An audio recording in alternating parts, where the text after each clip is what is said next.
Hello, my name's Daronsa우스콧. I'm a visiting professor at Jeju National University. I'm in this lecture going to be talking about intercultural education or understanding through place-based education. So the content of this lecture will be looking at intercultural education. This is slightly different from multicultural education due to its focus on interconnections. And then we have a look at the concept of place. Now this is a geographic concept, but it's also a concept we can implement in the classroom. We're going to look at this through place-based education, which is an approach to education which has place at its foundation. We're going to look at the benefits of place-based education, and then we're going to look at how place-based education can contribute to intercultural education. Okay, so before we go any further, let's look a bit closer at the concept of intercultural education. So here we have a quote from the UNESCO Guidelines for Intercultural Education, and they say that intercultural education is to go beyond passive coexistence. And this is a key point. It's not about merely imbibing knowledge. It's about learning to coexist together and being an active participant in coexistence. It also aims to achieve a developing and sustainable way of living together in multicultural societies. So it is part of a multicultural community, but it's a different approach to multiculturalism. It does this through the creation of understanding of, respect for, and dialogue between the different cultural groups. And please pay attention to that issue of dialogue. Dialogue between groups, respect for those groups and understanding of those groups. This is a slightly different perspective from some approaches to multicultural education, which in some forms are more about learning from other groups or learning about other groups. The difference in intercultural education is that we're learning to be in dialogue with the other groups. This is a slight change in emphasis, and it might not be shared across all types of multicultural education, but it is a difference that I want to bring attention to, and it's the reason that I've selected intercultural education as my key term rather than multicultural education. Here we have some principles that have been laid out by UNESCO. They produced the Guidelines on Intercultural Education in 2006, and they have three main principles. I think these are a good starting point to understand the foundation for this approach to education. As you can see, principle 1, it respects the cultural identity of the learner through the provision of culturally appropriate and responsive quality education for all. So this principle starts with the individual learner. And from there, we move to principle 2. Principle 2, intercultural education provides every learner with the cultural knowledge, attitudes and skills necessary to achieve active and full participation in society. So you can see principle 1 focusing on the learner, principle 2 about participation in society. This is why I think this is a key difference in the approach. It's about how to enable the participation in society while also recognizing the inherent value of those individuals. Now, principle 3 takes this a bit further. Principle 3, intercultural education provides all learners with cultural knowledge, attitudes and skills that enable them to contribute to respect, understanding and solidarity among individuals, ethnic, social, cultural and religious groups and nations. So this is more about placing these individuals and making sure that they are active participants in society, and then focusing on how groups within society are fully exchanging and respecting each other and ensuring that there is mutual connection and interchange. So I like this approach to education for this difference in perspective. And I think that this is why this is a valuable approach to look at implementing through different forms of education. And in this lecture, I'm talking about place-based education because I believe this provides a useful framework to implement intercultural education. So before looking at what place-based education is, we need to know about place. What is place?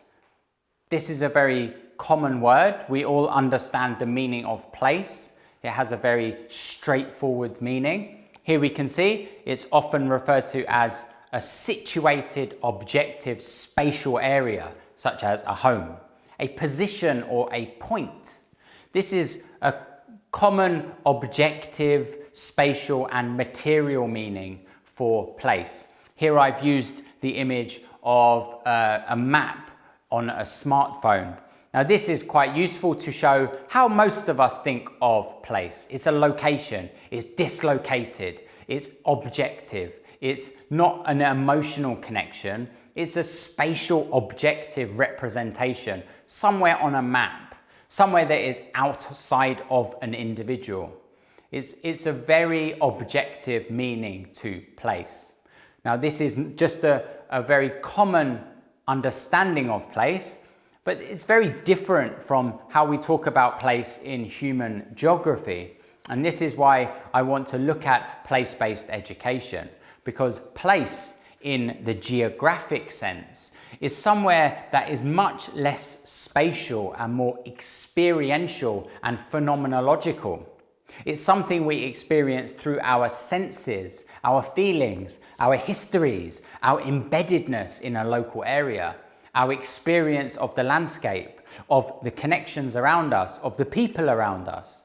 It's much more of an experiential understanding, a subjective understanding. It's a feeling of connectedness. It can be physical, but it can also be emotional or spiritual. It's sometimes to a particular geographic area, but it also, through this connection to place, we are more likely to feel included and participative in that area. And this is why I am going to argue that this feeling of connectedness to place is a key foundation to any approach to multicultural education or intercultural education. Through this connection to place, we feel connected to complex systems that are becoming more global and more harder to understand.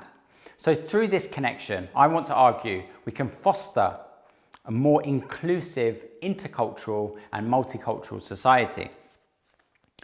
If you look at how geographers have looked at the idea of place, we have Yi-Fu Tuan, who calls it a center of felt value.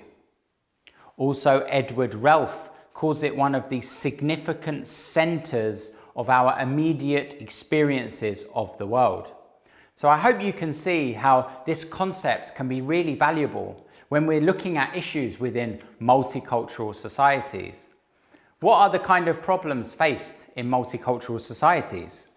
Well, we have issues of alienation, we have issues of exclusion, we have issues of misunderstandings, miscommunications. By embedding people more in the local environment, in the local landscape, we're making stronger connections with history, with people around them. We can help foster more inclusion and strengthen our societies to deal with multicultural change. So what is place-based education? Place-based education, according to Gregory Smith, focuses on the incorporation of local knowledge, skills, and issues into the curriculum. Involves an effort to restore learning experiences that were once the basis of children's acculturation and socialization.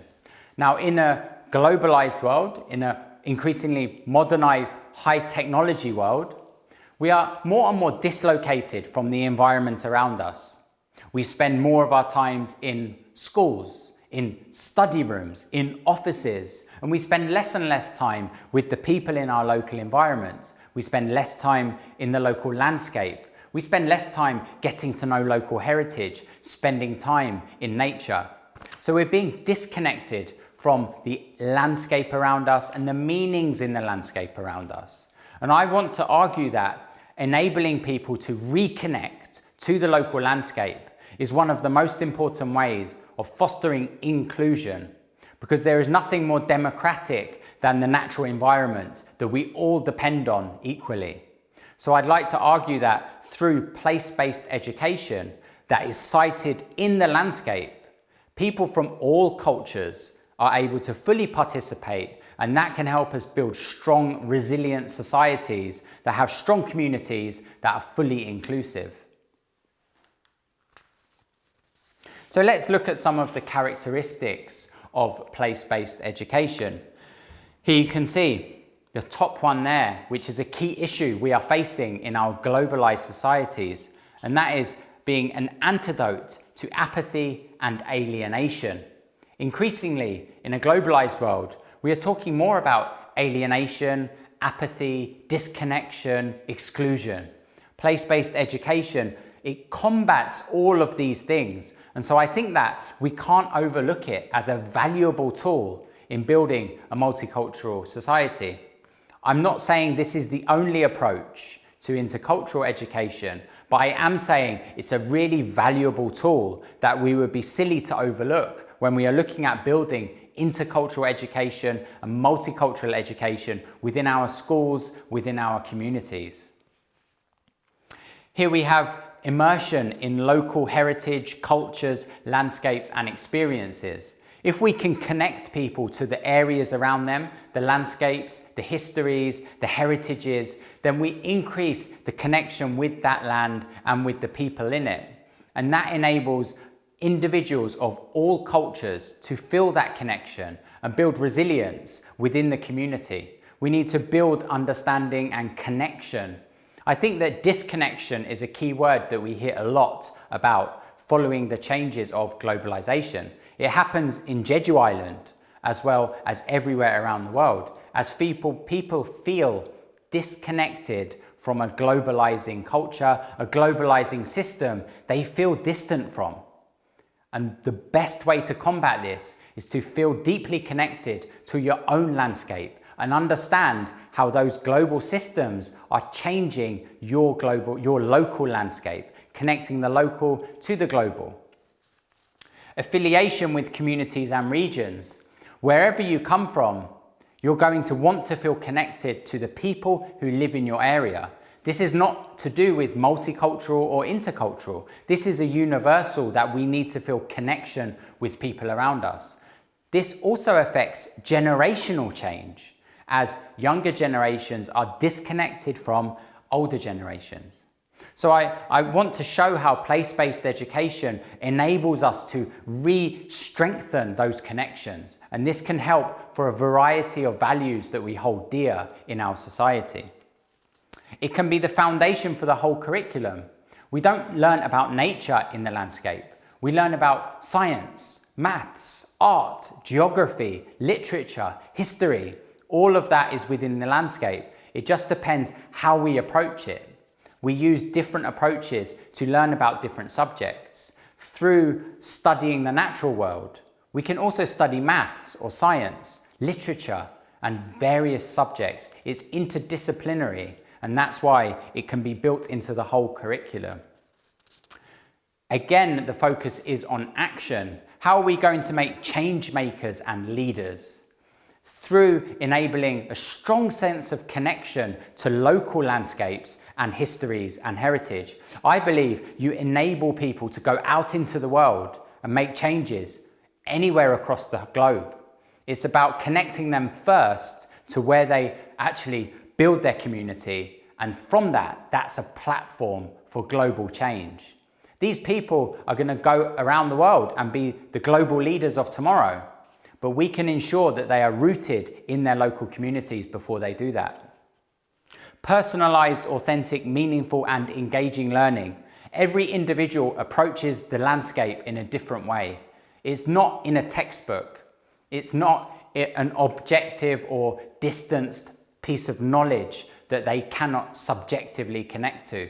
It's a landscape that has its own meanings to them and to every other person.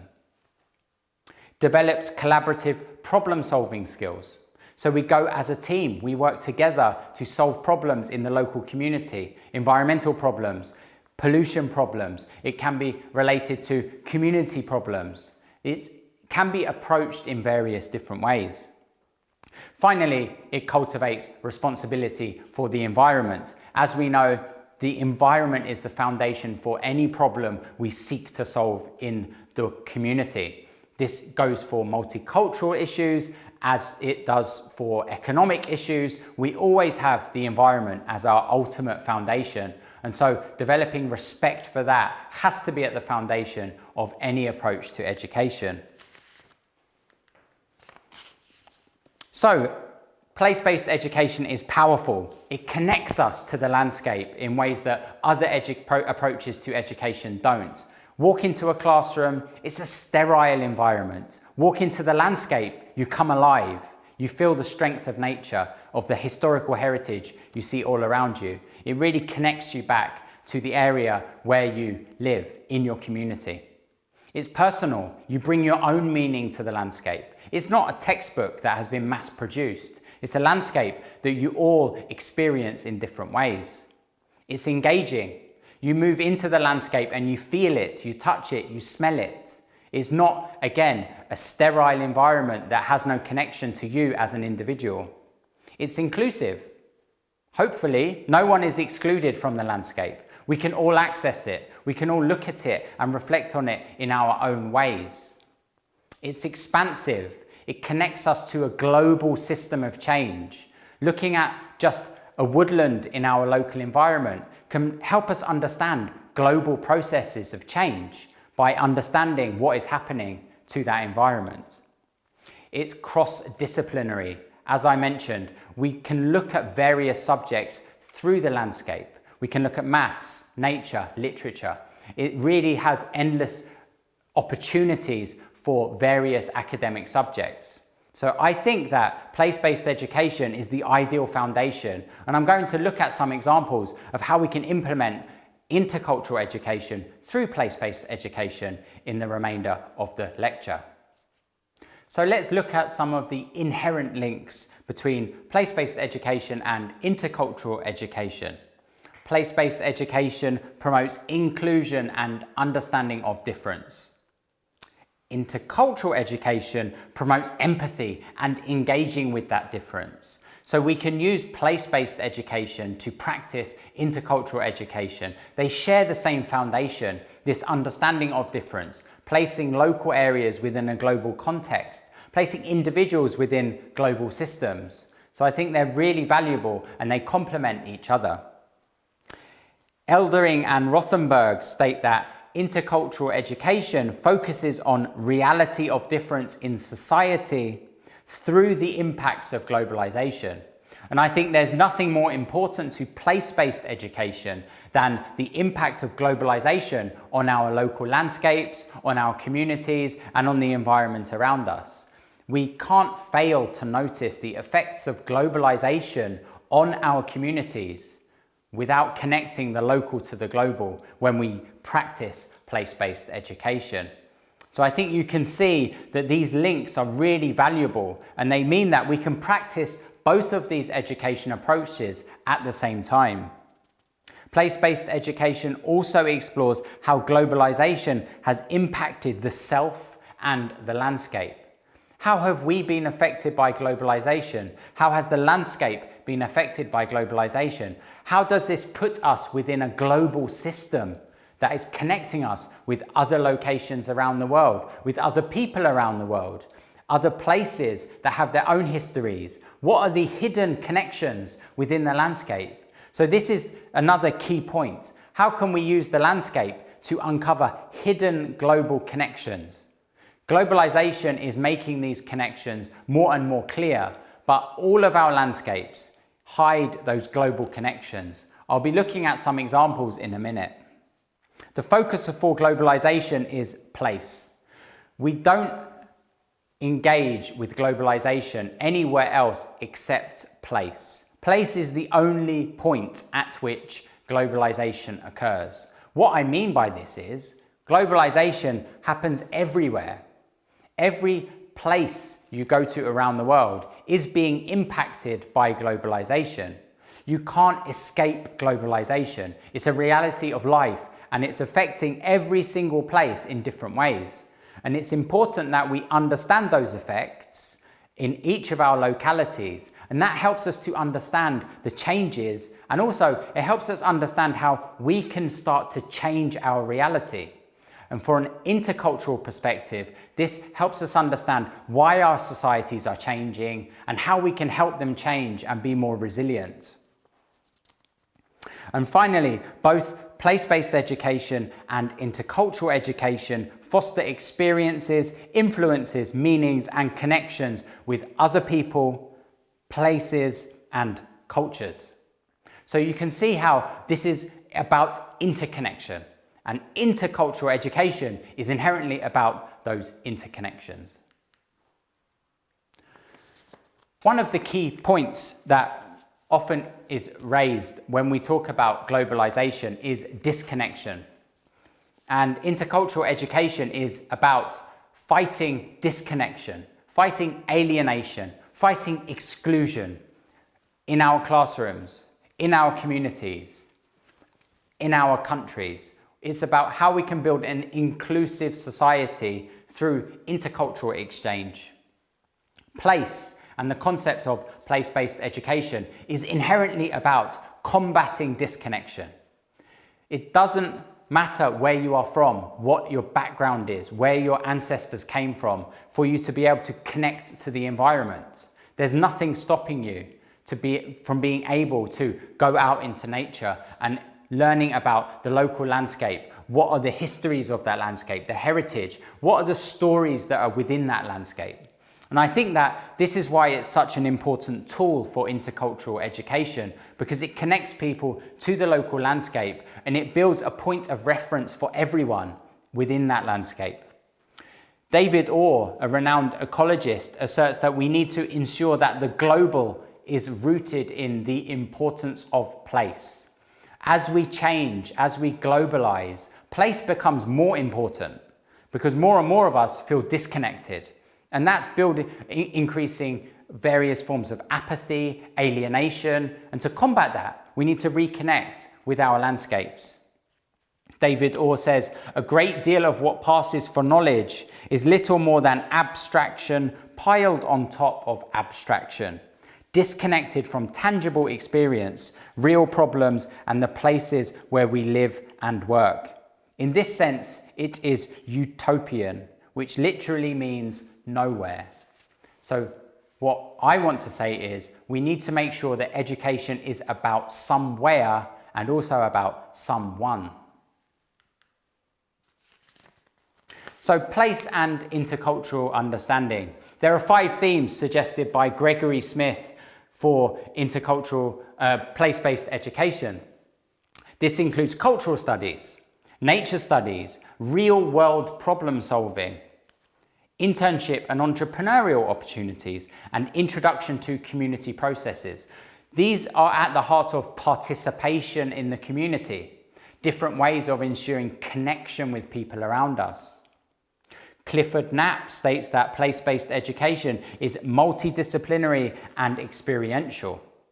It reflects educational philosophy that connects place with self and community, and it is multi-generational and multicultural. So I hope this has shown how valuable both of these approaches can be to each other. They can complement each other and they can be used together to enable the achievement of the principles within each approach. What I'd like to do now is look at some examples from the local landscape to show how we can implement this in our local areas. Where I teach is Jeju National University of Education. Behind our university, we are very lucky to have a Orem, which is a volcanic cone, monogenetic volcanic cone in Jeju Island. This is called Sarabong.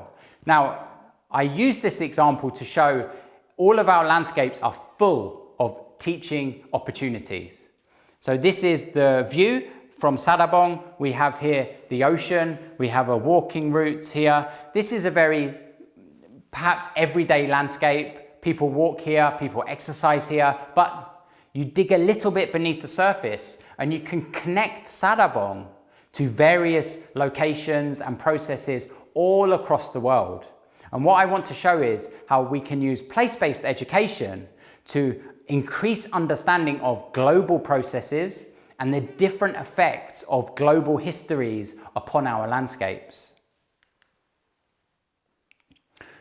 The most obvious example is if you go to Sarabong, you will see tourists. It's on an Ole Trail 18, and this has brought millions of people to Jeju Island. Through tourism, we can understand Jeju's place in the global society. We can understand its connection to other places around the world, places in the mainland, places around the region of East Asia, places around the whole globe. So tourism is a process that is changing the landscape in Jeju Island.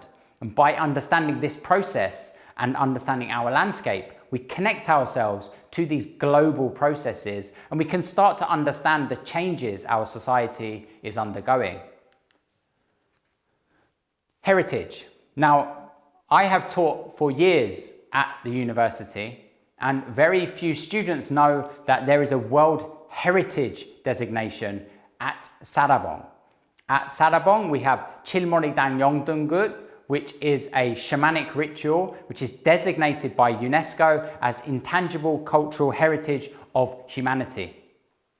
Many people walk past the landscape and have no idea that once a year, this ritual is held at the shrine, and this ritual is UNESCO World Heritage. So just by walking in the local landscape, we can learn of an example of heritage that is not only a very rare example of shamanic heritage in a developed country such as Korea, but we can also learn about connections to different places around the world.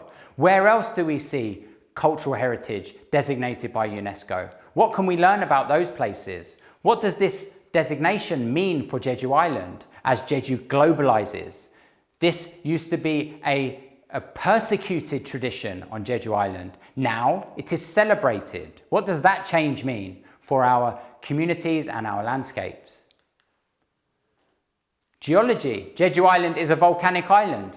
What can we learn about volcanology from Jeju? How can we connect Jeju to other places around the world that have similar geologies?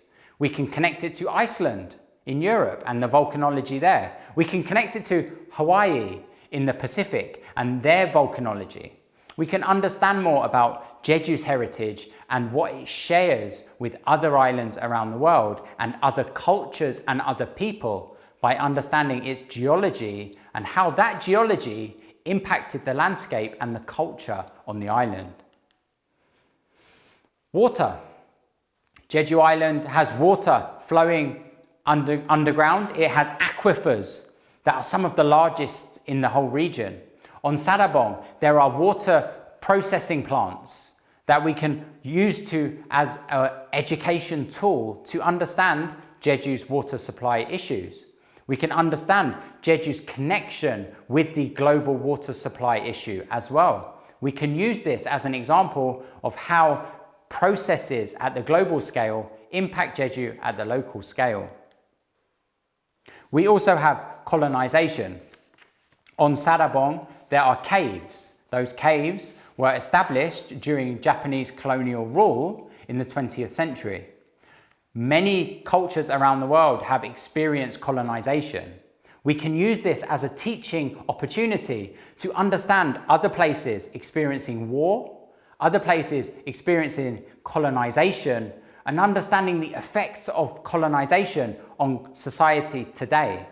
These are hidden in the landscape, but by understanding where they are, by learning about them, we can see even the hills behind our workplaces, behind our homes, were actually constructed in the process of colonization. These were built as storage facilities for potential invasion by the United States to defend the colonial Korea, which was ruled by Japan at the time. And so we can understand the place of Jeju within a global system. Defense. We have Yeondae and Bongsu, which are smoke signal installations across the island. On Sarabong, there is a Yeondae as well, and this can be used as an example of defensive structures built in previous periods to understand how people used to defend themselves against threats. This can help us understand today how other people in other areas also defend against threats. Education. We have Jeju Museum. This is all within a local landscape, and we have a museum, national museum, various opportunities to go in there and to understand local heritage, local people, local place. And one of my favorite examples is Kim Man-dok. She was a philanthropist of the Joseon era. She has a memorial garden. Her grave was relocated to an area near Sarabong after development happened in Gonipdong, where her grave originally was. And she is an example of a strong woman leader who was a philanthropist. At a time of extreme hunger and hardship, she donated her resources to help Jeju people survive and overcome hunger at a time of extreme hardship. And we can use this as an example of gender equality, as an example of women's empowerment. And we can use this as an example, as an opportunity to learn about other women who have done similar things in other countries, in other locations. And I think this is a great example of strong womanhood on Jeju Island as well. We also have conservation. Now, you might wonder why I've shown an image of a rabbit. This is also on Sarabong. If you walk up Sarabong, you have a beautiful park. People exercise, people sit down, they talk to family members, relax. And we also have lots of rabbits. And this is a really good opportunity to learn about invasive species. Now, these were released, former pets who people have got bored of and put out to pasture on the grasslands. And now they have populated the hill. And they're quite a pleasant sight for people to go and look at. Children like to feed them. But they also teach us about changing ecology. How is a global society, a modernizing world, changing our local environment? This is an invasive species, and they are repopulating the hillsides. And this is a great opportunity to learn about how our ecology is changing as our society is changing as well. And finally, I'd like to end on perhaps the most poignant note of Jeju history. And this is also a history that is embedded in the landscape near Sarabong. This is on the edge of Byeoldobong, which is the hill next door. This is Gonuldong, which is a disappeared village that was lost during the Jeju Sa-sam massacre, the April 3rd massacre between 1947 and 1954. This was an ideological conflict when there were great punitive forces sent from the mainland with some support from the United States early on in the conflict, and many islanders lost their lives during this conflict. And in this village, we see the remains of houses, one of the best preserved sites from this period, and it's right on the landscape. And you can go and you can see how people's fields were laid out at this time. Now, the reason this is important is because at a time of global conflict, we need to understand how communities are dealing with issues like this. Jeju Island also experienced such hardship, such trauma. And by understanding our landscape, we can start to connect our histories with other locations around the world. From a multicultural perspective, we need to understand the realities of conflict. Why are more and more countries becoming multicultural? It's not just about economics, it's also about conflict around the world. What happens when communities are impacted by conflict? We know that people flee those areas of conflict. They look for somewhere safe to live. In Jeju, we have Yemeni refugees. They have conflict in their own country, and they came here for safety. And that's why this is really poignant, because in the past, Jeju people also experienced conflict, and they also sought safety outside of the island. Many of them came back to start and redevelop the island after the conflict actually was